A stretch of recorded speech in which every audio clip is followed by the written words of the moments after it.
प्रिय विद्यार्थियों, अपना दोस्त जी के चैनल पर स्वागत है। हिंदी साहित्य के इतिहास के आदिकाल की कक्षाएं चल रही थी अपने।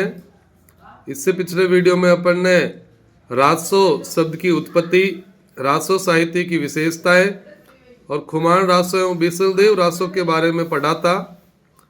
आज कुछ और रासो ग्रंथ के बारे में पढ़ेंगे, जिसमें पहला है परमाल रासो।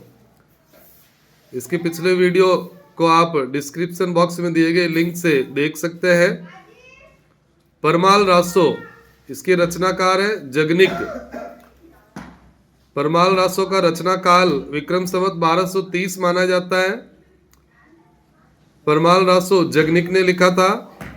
वर्ण्य विषय इसमें परमर्दी देव की सेना में शामिल दो वीर योद्धाओं आला एवं उदल की वीरता का वर्णन है। परमर्दी देव का कालिंजर के शासक थे। आला एवं उदल महोबा के रहने वाले थे। विशेष तथ्य, इसका सबसे पहले प्रकाशन फर्रुखाबाद के तत्कालीन कलेक्टर चार्ल्स इलियट ने 1865 ईस्वी में आला खंड के नाम से करवाया था। तो सबसे पहले इसका प्रकाशन आला खंड के नाम से चार्ल्स इलियट ने करवाया था।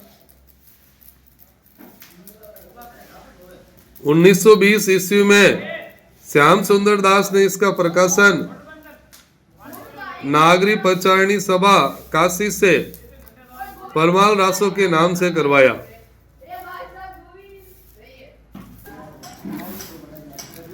परमाल रासो का अंग्रेजी में अनुवाद वाटरफील्ड ने किया था। परमाल रासो में वीर बनाफरो द्वारा किए गए 52 युद्धों का भी वर्णन है। ये एक मुक्तक एवं गेय रचना है। इसमें 23 अध्याय है, जिन्हें खंड कहा गया है। तो परमाल रासो में 23 अध्याय है।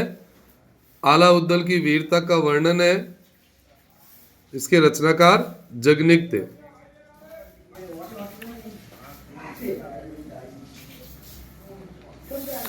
परमाल रासो के पद वर्षा ऋतु में महोबा, बुंदेलखंड, बेसवाड़ा के आसपास गाए जाते हैं।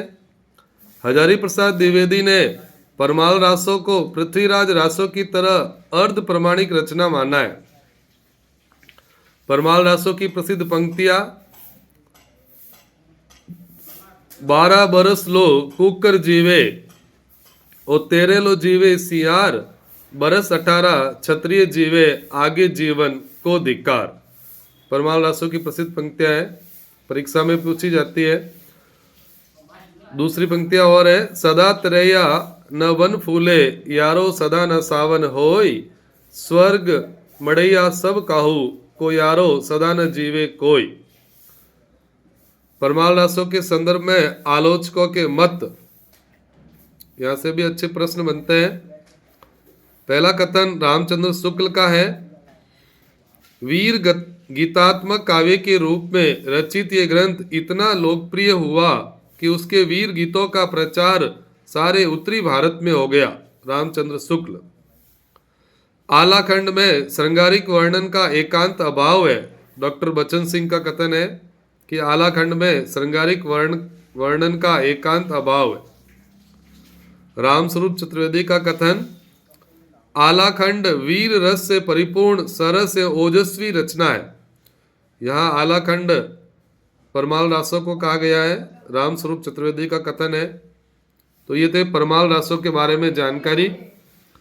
अब अगला रासो ग्रंथ अपन देखते हैं, हमीर रासो। हमीर रासो सारंगधर की रचना है। इसका समय 1357 ईस्वी है। ये मूल रचना उपलब्ध नहीं है। आचार्य रामचंद्र शुक्ल को प्राकृत पैंगलंग में सारंगधर के कुछ पद मिले थे। इन पदों के आधार पर ही शुक्ल जी ने इसके अस्तित्व की कल्पना की थी। तो हमीर रासो सारंगधर। राहुल सांकीर्तन ने इन पदों को जज्जल नामक कवि के पद माना है। शुक्ल जी ने इस रचना को अपभ्रंश एवं रासो रचनाओं की समाप्ति मानी है। हमीर शब्द अमीर का विकृत रूप है, जो किसी पात्र का नाम न होकर एक विशेषण के रूप में प्रयुक्त होता रहा है। हजारी प्रसाद द्विवेदी का कथन है ये।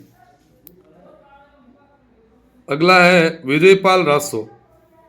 नल सिंह भाट विजयपाल रासो नल सिंह की रचना है, 16वीं शताब्दी की। विजयगढ़ करौली के शासक विजयपाल एवं पंग राजा के मध्य हुए युद्ध का वर्णन, कुल 42 छंद, भाषा अपभ्रंश, अप्रमाणिक रचना। विजयपाल रासो नल सिंह। एक रचना है जयचंद प्रकाश, जो भट्ट केदार की है। रचना काल अज्ञात है। भट्ट केदार का समय विक्रम संवत 1225 के आसपास है। कनौज के शासक जयचंद की वीरता का वर्णन इसमें मिलता है। तो जयचंद प्रकाश भट्ट केदार। ये रचना उपलब्ध नहीं है। दयालदास सिंगाइच द्वारा रचित राठौड़ारी ख्यात में इसका उल्लेख मिलता है। तो महत्वपूर्ण तथ्य है, राठौड़ारी ख्यात में जयचंद प्रकाश का उल्लेख है, लेकिन ये रचना उपलब्ध नहीं है। जय मयंक जस चंद्रिका, मधुकर भट्ट, इसका रचना काल 1186 ईस्वी है। कनौज के शासक जयचंद की वीरता का वर्णन है। ये रचना उपलब्ध नहीं है। इसका उल्लेख भी राठौड़ारी ख्यात में। तो यहाँ महत्वपूर्ण प्रश्न ये बनता है कि राठौड़ारी ख्यात में किन रचनाओं का उल्लेख था। तो जयचंद प्रकाश और जय मयंक जस चंद्रिका। तो ये थे कुछ रासो ग्रंथ। अगले वीडियो में अपन चंदवरदई के पृथ्वीराज रासो की समग्र विवेचना पढ़ेंगे। बहुत ही गहन विस्तार से पृथ्वीराज रासो का वर्णन करेंगे। अपना दोस्त जी के चैनल पर वीडियो को पूरा देखने के लिए बहुत बहुत धन्यवाद।